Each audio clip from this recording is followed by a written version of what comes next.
আসসালামু আলাইকুম। আমি খায়রুন নাহার পুতুল, প্রভাষক, মনোবিজ্ঞান বিভাগ, মোহাম্মদপুর কেন্দ্রীয় কলেজ। প্রিয় শিক্ষার্থীরা, কেমন আছো তোমরা? আশা করছি শারীরিক এবং মানসিক উভয়ভাবেই সুস্থ রয়েছ এবং বাসায় থেকে নিয়মিত লেখাপড়া চালিয়ে যাচ্ছ। অনার্স তৃতীয় বর্ষের সকল শিক্ষার্থীকে মনোবিজ্ঞানের পরিসংখ্যান 2 ক্লাসে স্বাগতম। প্রিয় শিক্ষার্থীরা, পূর্বে আমি অপরামাত্রিক অভিক্ষার অর্থাৎ নন প্যারামেট্রিক টেস্টের দুটি নিয়ম করিয়েছি, ইউ টেস্টের নিয়ম এবং এইচ টেস্ট বা ক্রুস্কাল ওয়ালিস করিয়েছি, অর্থাৎ ম্যান উইটনি এবং ক্রুস্কাল ওয়ালিস আমি করিয়েছি। আজকে আমি তোমাদের পরামাত্রিক বা প্যারামেট্রিক টেস্টের একটি অঙ্ক দেখাবো, সেটি হচ্ছে টি টেস্ট। টি টেস্টটি কোন টেস্টের পরিবর্তে ব্যবহৃত হয় প্রিয় শিক্ষার্থীরা?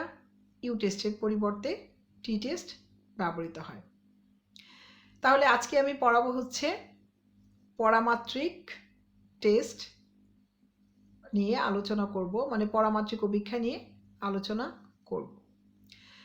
তাহলে প্রিয় শিক্ষার্থীরা, চলো প্রথমেই আমরা পরামাত্রিক অভিক্ষাটা কি জেনে নিই। দেখো, পরামাত্রিক অভিক্ষা হচ্ছে যে পরিসংখ্যান পদ্ধতির মাধ্যমে কোনো সমগ্রকে পরামিতি সম্পর্কে কল্পনা যাচাই করা হয় তাকে পরামাত্রিক যাচাই পদ্ধতি বলে। এক্ষেত্রে প্রথমেই সমগ্রকের পরামিতির একটি বিশেষ মান কল্পনা করা হয় এবং নমুনা হতে প্রাপ্ত উক্ত পরামিতির প্রাক্কলিত মান নিরূপণ করা হয়। অতঃপর দুটির পার্থক্য যাচাই করা হয়। পরামাত্রিক পরীক্ষা বা যাচাই হলো এমন একটি যাচাই পদ্ধতি যার নমুনার পরামাণগুলো সেই সমগ্রক থেকে গ্রহণ করা হয় যেগুলো নির্দিষ্ট কতগুলো বৈশিষ্ট্য সম্পন্ন বলে অনুমান করা হয়। যেমন উদাহরণস্বরূপ হচ্ছে T test, Z test, F test, বহুল পরিচিত একটি পরামাত্রিক যাচাই পদ্ধতি।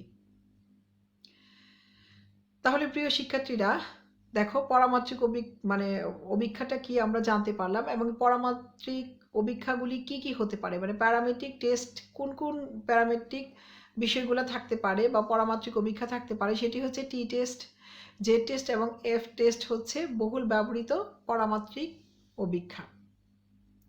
এবং দেখো, পরামাত্রিক অভিক্ষাটা কি, যে পরিসংখ্যান পদ্ধতির মাধ্যমে কোনো সমগ্রকে পরামিতি সম্পর্কে একটি কল্পনা যাচাই করা হয় তাকেই পরামিত্রিক যাচাই পদ্ধতি বলে।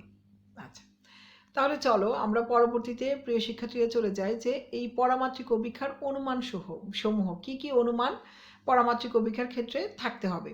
এক্ষেত্রে দেখো, বণ্টনের স্বাভাবিকতা, অর্থাৎ এই পরামাত্রিক অভিক্ষার অনুমানগুলির ভেতরে প্রথম যে বিষয়টি থাকবে সেটি হচ্ছে বণ্টনের স্বাভাবিকতা, অর্থাৎ বণ্টনগুলি স্বাভাবিক নিয়ম মেনে চলবে।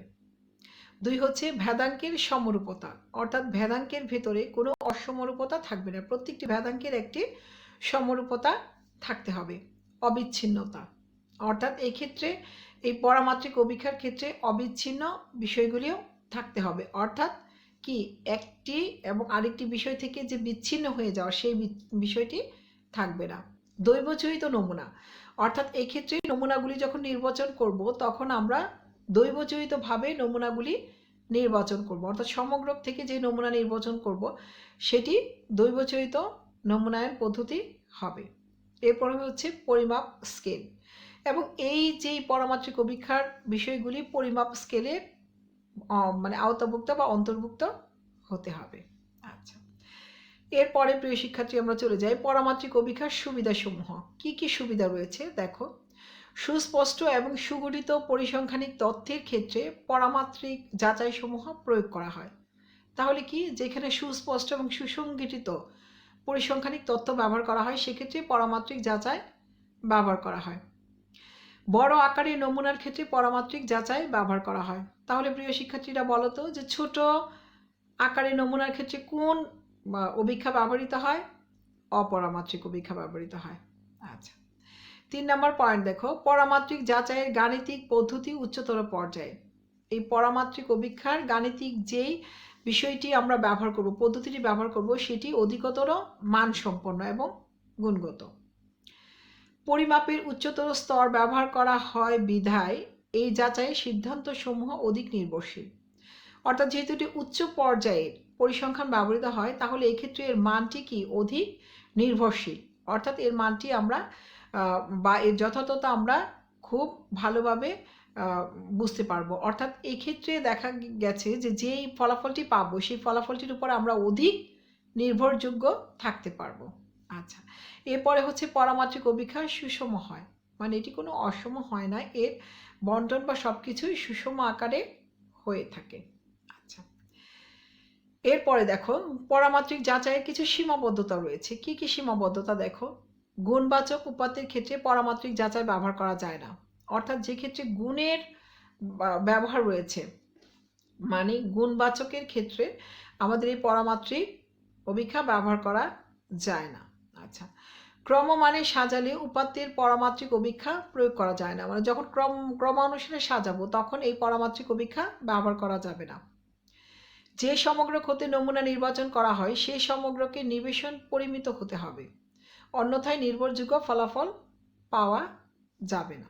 আচ্ছা, 4 দেখো পরামাত্রিক অভিক্ষার সংখ্যাধিক্যের কারণে সমস্যার সমাধানের সঠিক যাচাই অঙ্ক নির্বাচন করা কঠিন হয়ে পড়ে। অর্থাৎ এই ক্ষেত্রে যদি সংখ্যার মান অতিরিক্ত অধিক হয়ে যায়, তাহলে সমাধানের ক্ষেত্রে কি, যখন আমরা সমাধানটি করব তখন সেটি অঙ্ক নির্বাচনের ক্ষেত্রে বিষয়টি কঠিন হয়ে যাবে। আচ্ছা, এরপরে পয়েন্টটা দেখি। পরিমাপের নিম্নতল স্কেল অর্থাৎ নামভিত্তিক মাপকে সাজানো তথ্যের বিশ্লেষণটি ব্যবহার করা যায় না। আমরা এর আগে কি পূর্বের ক্লাসগুলোতে আমরা পরিমাপনের যে 4টি পর্যায় বা স্কেল পেয়েছিলাম, কি কি স্কেল পেয়েছিলাম, তার ভিতরে প্রথমটি হচ্ছে কি নামভিত্তিক, মানে নামভিত্তিক স্কেলের ক্ষেত্রে এই পরামাত্রিক যাচাই পদ্ধতি ব্যবহার করা যায় না। ঠিক আছে? আচ্ছা, এরপরে দেখো ক্ষুদ্র নমুনা হলে পরামাত্রিক অভিক্ষা কার্যকরী নয়। যখন অভিক্ষাটি ক্ষুদ্র হবে তখন সেটি ব্যবহার করা যাবে না, পরামাত্রিক অভিক্ষা যাচাই করা যাবে না। আচ্ছা, প্রিয় শিক্ষার্থী, আজকে আমি যে বিষয়টি আলোচনা করব সেটি হচ্ছে টি টেস্ট। এই টি টেস্টকে স্টুডেন্ট টেস্টও বলা হয়ে থাকে। কেন? দেখো, ছোট আকারের নমুনার জন্য পরিমিত যাচাই করতে পরিসংখ্যানে WS গোসেট কর্তৃক প্রবর্তিত টি টেস্ট ব্যবহৃত হয়। তার মানে কি, যখন ছোট আকারের নমুনা থেকে পরিমিত যাচাই করতে হয় তখন সেক্ষেত্রে এই টি টেস্টটা ব্যবহৃত হয়, এবং এটি কে করেছেন? WS গোসেট কর্তৃক প্রবর্তিত, মানে WS গোসেট এটা করেছেন। আচ্ছা, পরিসংখ্যানবিদ WS গোসেট স্টুডেন্ট ছদ্মনামে 1908 সালে এই বিন্যাস আবিষ্কার করেন। তাহলে কত সালে? 1908 সালে WS গোসেট স্টুডেন্ট ছদ্মনামে এই বিন্যাসের আবিষ্কার করেন। ক্ষুদ্র নমুনা অর্থাৎ নমুনার আকার যখন 30-এর কম হয় তখন এই টেস্ট ব্যবহার করা হয়। তার মানে কি, নমুনার আকার যখন 30-এর কম হয় তখন এক্ষেত্রে এই টি টেস্ট ব্যবহৃত হয়। আচ্ছা, তাহলে দেখো টি টেস্টে কিছু স্বীকার্য রয়েছে। স্বীকার্যগুলি কি কি? দৈব নমুনা হতে হবে, মানে নমুনা দৈবক্রমে হতে হবে, পরিমাণগত উপাত্ত হতে হবে, চলক পরিমিত বিন্যাসিত হতে হবে, নমুনার আকার 30-এর চেয়ে কম হতে হবে, তবে কমপক্ষে 5টি পর্যবেক্ষণের প্রয়োজন রয়েছে, নমুনার পর্যবেক্ষিত মানসমূহ স্বাধীন হতে হবে এবং উপাত্তসমূহ সমব্যবধান মাপকে পরিমিত হতে হবে। তাহলে উপাত্তসমূহ কি? সমব্যবধান মাপকে পরিমিত হতে হবে, মানে পরিমাপিত হতে হবে। ঠিক আছে? আচ্ছা, এরপরে চলো আমরা টি টেস্টের মানে টি যাচাইয়ের ক্ষেত্রে যে বৈশিষ্ট্যগুলি রয়েছে সেই বৈশিষ্ট্যগুলি দেখি। এই টি টেস্টের ক্ষেত্রে স্বাধীনতার মাত্রা DF যত বৃদ্ধি পাবে টি বন্টনটি ততই স্বাভাবিক বন্টনের আকৃতি ধারণ করবে। তার মানে কি, এখানে ফ্রিডম অফ ডিগ্রি যত বৃদ্ধি পাবে তোমার বন্টনের স্বাভাবিকতা তত বেশি কি সুন্দর আকৃতি ধারণ করবে। আচ্ছা, টি এর মান এখানে মাইনাস আলফা থেকে দেখা যায় যে প্লাস আলফা পর্যন্ত হতে পারে। ঠিক আছে? আচ্ছা, এই বিন্যাসের গড় x = 0, মানে টি এর মান 0 হতে পারে। এই বিন্যাসের ভেদাঙ্ক যেটি VT = এখানে V/V2 এর মান সর্বদা এর অধিক হয়ে থাকে। পরিমিত স্বাভাবিক বিন্যাসের চেয়ে টি বিন্যাসের বিস্তার বেশি। টি বিন্যাসটি পরিমিত বিন্যাসের চেয়ে অধিক অনতি সুচালু। এগুলি যেহেতু বৈশিষ্ট্য, তোমরা বৈশিষ্ট্যগুলি পড়ে নিবে। অনেক সময় খ বিভাগের জন্য এই বৈশিষ্ট্যগুলি আসতে পারে। ঠিক আছে, এই জন্য আমি এই বৈশিষ্ট্যগুলি তোমাদেরকে বলে দিচ্ছি, তোমরা মুখস্থ করে নিবে। টি যাচাইয়ের ব্যবহার বা প্রয়োগ, কি কি ক্ষেত্রে টি যাচাইটি বা টি টেস্টটি ব্যবহার করা হয়? সমগ্রকে নির্ধারিত গড়ের সাথে নমুনা গড়ের পার্থক্য যাচাইয়ের জন্য ব্যবহৃত হয়। দুটি স্বাধীন নমুনা গড়ের পার্থক্য যাচাইকরণের জন্য ব্যবহৃত হয়। দুইটি সম্পর্কিত নমুনা গড়ের পার্থক্য যাচাইয়ের জন্য ব্যবহৃত হয়। তারপরে হচ্ছে সংশ্লেষাঙ্কের তাৎপর্য যাচাইকরণে ব্যবহৃত হয়। নির্ভরাঙ্কের তাৎপর্য যাচাইয়ের ক্ষেত্রে ব্যবহৃত হয়। আচ্ছা, এখন আমরা একটি টি টেস্ট নিয়ে তোমাদেরকে আলোচনা করব, যে টি টেস্ট পরীক্ষা কিভাবে থাকলে তোমরা করতে পারবে। এক্ষেত্রে টি টেস্টের ক্ষেত্রে মনে রাখবে, এই ক্ষেত্রে টি টেস্টের প্রথম যে বিষয়টি সেটি থাকবে দল একটি থাকবে, দুইটি শর্ত থাকতে পারে, এটি একটি নিয়ম। আরেকটি নিয়ম হচ্ছে দুটি দল দুটি শর্ত। আজকে আমি তোমাদের যে কাজটি করাবো বা যে অঙ্কটি করাবো সেটি হচ্ছে একটি দল, কিন্তু এক্ষেত্রে শর্ত হচ্ছে দুটি। তাহলে এই ক্ষেত্রে আমরা কি সূত্র ব্যবহার করবো এবং কিভাবে অঙ্ক করব সেই বিষয়টি আমি তোমাদেরকে বুঝিয়ে দিচ্ছি।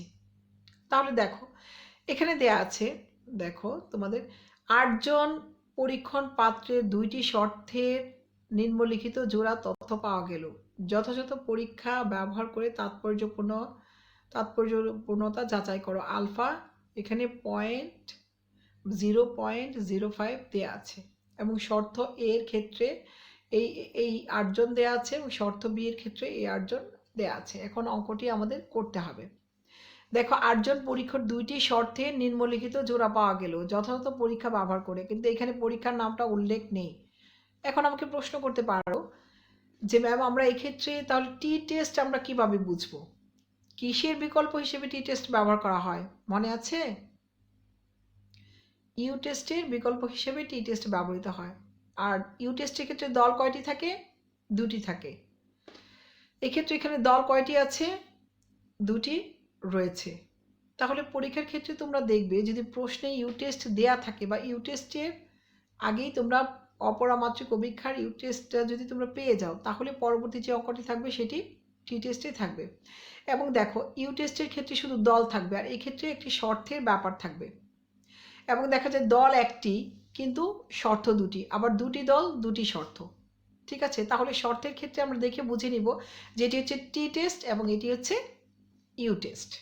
ঠিক আছে, আচ্ছা, তাহলে দেখো সমাধানে যখন আমরা যাব তখন ধাপ 1 প্রকল্প নির্ধারণের ক্ষেত্রে এটি কি, এটা হচ্ছে ডিটারমাইনিং হাইপোথিসিস, বা এখানে দেয়া আছে প্রকল্প নির্ধারণ। তার মানে নাস্তি প্রকল্প আমরা আগেই জেনেছি H0 μ1 মাইনাস μ2 সমান সমান 0, অর্থাৎ এই ক্ষেত্রে এর ভেতরে এই শর্তের ভেতরে তাৎপর্য কোনো পার্থক্য নেই। আবার বিকল্প অনুমান হচ্ছে H1 মানে এখানে হচ্ছে μ2 মাইনাস μ1 মানে নট ইকুয়াল টু 0, অর্থাৎ এই ক্ষেত্রে এই দুটি দলের ভেতরে তাৎপর্যপূর্ণ পার্থক্য আছে। তাহলে প্রকল্প নির্ধারণের ক্ষেত্রে আমরা কি দুইটা প্রকল্প পেয়েছি, একটি হচ্ছে নাস্তি প্রকল্প, আরেকটি হচ্ছে বিকল্প প্রকল্প।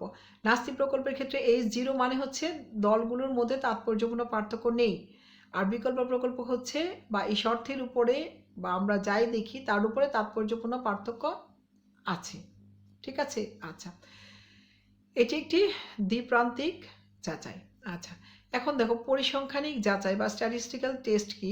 নমুনার আকার যেহেতু n 30-এর নিচে, নমুনার আকার হচ্ছে 30 এবং সমগ্র পরিমিত বিন্যস্ত, অতএব এক্ষেত্রে আমরা টি টেস্ট ব্যবহার করব। আচ্ছা, ধাপ 3 হচ্ছে তাৎপর্য মাত্রা অর্থাৎ সিগনিফিকেন্স লেভেল। এক্ষেত্রে আলফার মান দেয়া আছে 5%, অর্থাৎ এক্ষেত্রে 0.05 ধরে আমরা এটা করব, বা দেয়াই আছে, এটা আমাদের ধরতে হবে না যেহেতু দেয়াই আছে। আচ্ছা, স্বাধীনতার মাত্রা বা ফ্রিডম অফ ডিগ্রি যেটা ডিএফ, এটা হচ্ছে n-1। এখানে দল বলতে কি 8 জন পরীক্ষণ পাত্রের, তার মানে এখানে হচ্ছে 8 বিয়োগ 1 সমান সমান 7। এক্ষেত্রে দেখো স্বাধীনতার মাত্রা, এক্ষেত্রে আমি আবারও বলছি এক্ষেত্রে দল কিন্তু একটি, মানে 8 জন পরীক্ষণ পাত্রের দুইটি শর্তের ভিত্তিতে হয়েছে।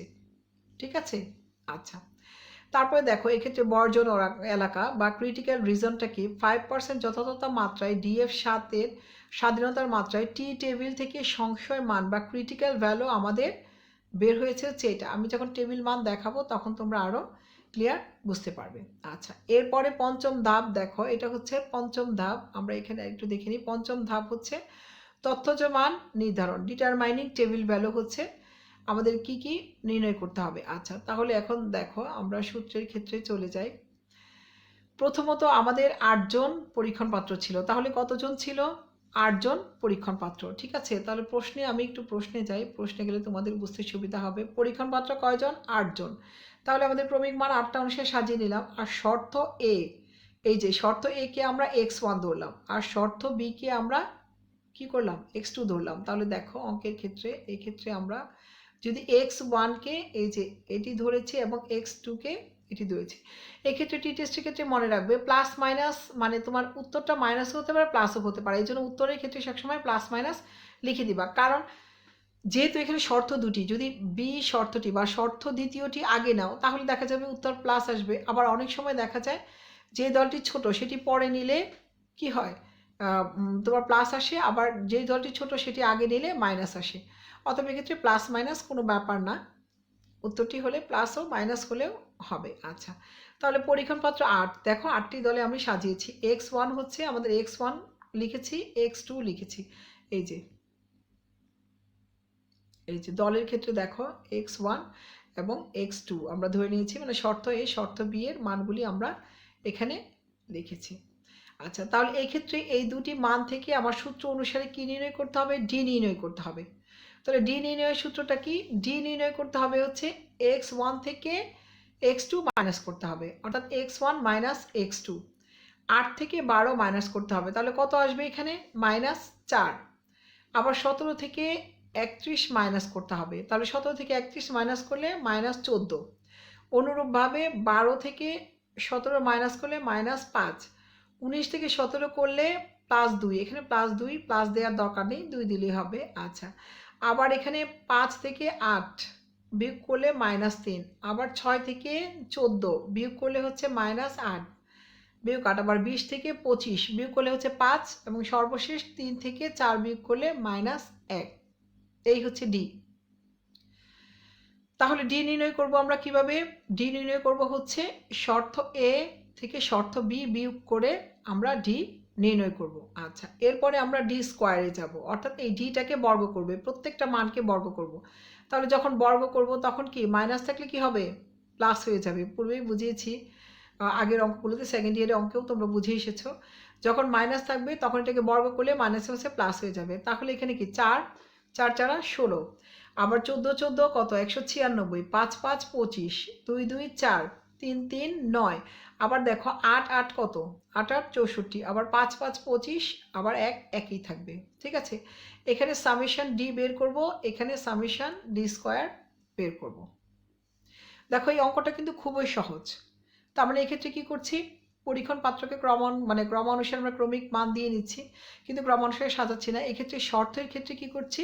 যেহেতু 8 জন পরীক্ষার্থীর শর্ত এ এবং শর্ত বি দুটার ভিত্তিতে আমি শর্ত এ কে x ধরলাম, শর্ত বি কে আমি x2 ধরলাম, ধরে এখানে আমরা ডি নির্ণয় করলাম। ডি নির্ণয় করলাম কিভাবে?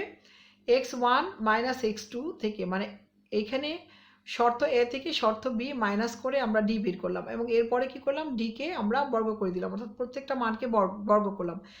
এই ক্ষেত্রে সামেশন ডিটা নির্ণয় করলাম, এবং এই ক্ষেত্রে টোটাল যোগ করে সামেশন ডি স্কোয়ারটা নির্ণয় করলাম। আশা করি প্রিয় শিক্ষার্থীরা তোমরা এইটুকু বুঝতে পেরেছো। আচ্ছা, তাহলে দেখো পরবর্তী ক্ষেত্রে আমরা এক্ষেত্রে সূত্রটি বসিয়ে নিব। এক্ষেত্রে দেখো সূত্রের ক্ষেত্রে দেখো এক্ষেত্রে নমুনার আকার কত ছিল? আমাদের n-8 ছিল। ঠিক আছে, আচ্ছা এক্ষেত্রে ডি নির্ণয়ের ক্ষেত্রে হচ্ছে কি ডি বার বা এক্স বারের সূত্র আমরা আগেই জানি। ডি বার নির্ণয়ের সূত্র হচ্ছে সামেশন ডি ডিভাইডেড এন। আচ্ছা প্রিয় শিক্ষার্থীরা, এখানে দেখো আমরা জানি এই টি এর সূত্রটি হচ্ছে এইটি। মেইনলি টি এর সূত্র যখন আমাদের কি থাকবে? 8 জন পরীক্ষার্থীর উপরে 2টি শর্ত, মানে দল এক্ষেত্রে একটি কিন্তু শর্ত 2টি থাকবে, তখন আমরা এই সূত্রটি ব্যবহার করব। যখন 2টি দল 2টি মানে শর্ত থাকবে তখন আমরা আরেকটি সূত্র ব্যবহার করব। তাহলে এক্ষেত্রে দেখো আমরা জানি টি সমান সমান কি? সামেশন ডি, নিচে হচ্ছে S D divided root N. ঠিক আছে, এই সূত্রটি হচ্ছে আমার টি টেস্টের জন্য ব্যবহৃত হবে।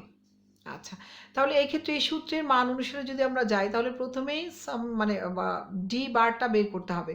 তাহলে ডি বার বের করার সূত্র হচ্ছে summation D by N. Summation D কত দেখো, এই যে সামেশন ডি আমরা এখানে পেয়েছি 38 মাইনাস 38, এন কত, এই যে এন হচ্ছে 8, এই 8 পেয়েছি এখানে। তাহলে এটা দিয়ে ভাগ করলে মাইনাস 4.7580। এখন ডি এর পরিমিত ব্যবধান, এখানে এস ডি বোঝাচ্ছে পরিমিত ব্যবধান, অর্থাৎ কি পরিমিত ব্যবধান বা আদর্শ বিচ্যুতি, আমরা কি বলি স্ট্যান্ডার্ড ডিভিয়েশন। এস ডি দিয়ে স্ট্যান্ডার্ড ডিভিয়েশন বোঝাচ্ছে। তাহলে স্ট্যান্ডার্ড ডিভিয়েশনের সূত্র কি আমরা জানি, এস ডি সমান সমান root summation D square minus summation D whole square divided N, নিচে হচ্ছে এন মাইনাস ওয়ান। সূত্রটি কি summation D square minus summation D square divided N, মানে ডিভাইডেড এন মাইনাস ওয়ান।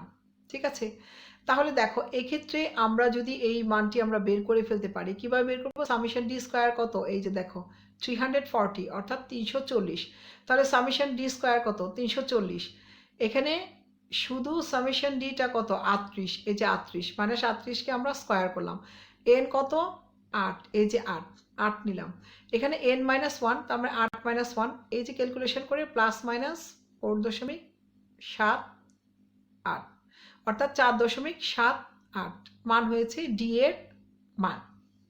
ঠিক আছে, মানে এস ডি এর মান। আমরা প্রথমে ডি বারের মানটা পেলাম, এস ডি এর মানটা পেলাম। আচ্ছা, এখন যদি আমরা সূত্রে বসিয়ে নিই, দেখো এই যে সূত্রে বসিয়ে নিলাম ডি টি সমান সমান ডি বার, তাহলে ডি বারের সূত্র আমরা কত, মানে ডি বারের মান কত পেয়েছি 4.75, এই যে 4.75। আবার এখানে এস ডি এর মান কত পেয়েছি 4.78, এই যে 4.78, আর এখানে রুট এন, এন কত 8। এখন তোমরা ক্যালকুলেশন করে এই মানটা পেয়ে নেবে প্লাস মাইনাস 2.81। তাহলে আমরা মান কত পেয়েছি প্লাস মাইনাস 2.81, এটি হচ্ছে টি এর মান।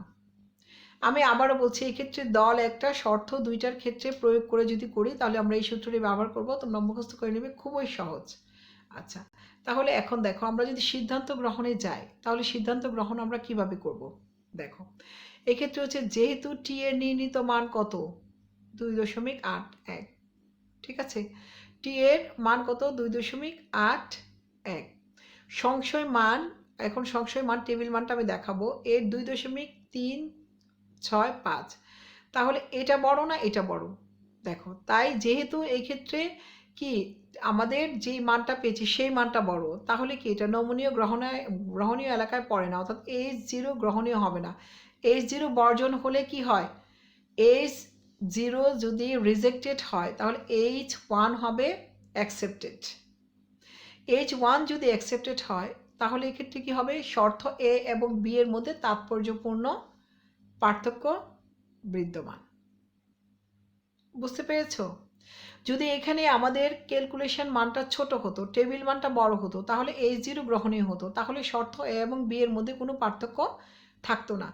যেহেতু এখানে আমাদের টেবিল মানের চেয়ে আমাদের ক্যালকুলেশন মান বড়, এক্ষেত্রে আমাদের কি হবে H0 বর্জন হবে, অর্থাৎ H0 বর্জন হলে H1 গ্রহণীয় হবে।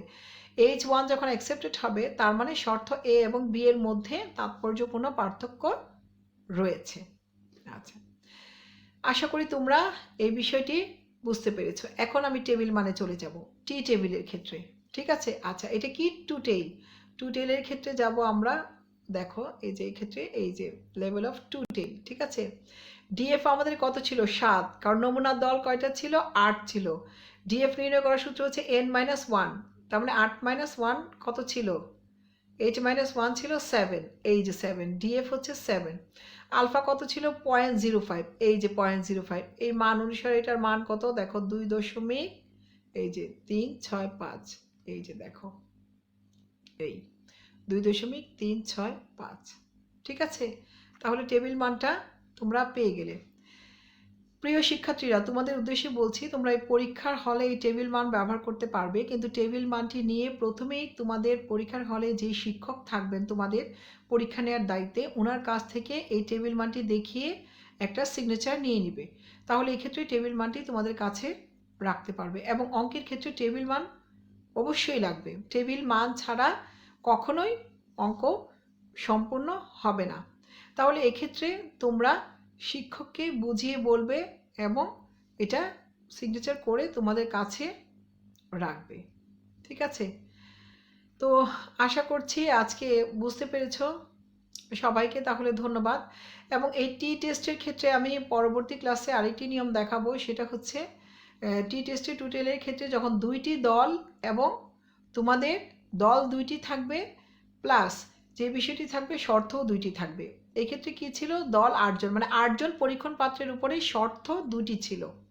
দুটি শর্তের প্রেক্ষিতে করেছি এবং আমরা এই সূত্র ব্যবহার করেছি। এবং পরবর্তীতে আমরা যখন আরেকটি সূত্র ব্যবহার করব আমি সেটিও দেখিয়ে দিব। তো আশা করি তোমরা বুঝতে পেরেছো।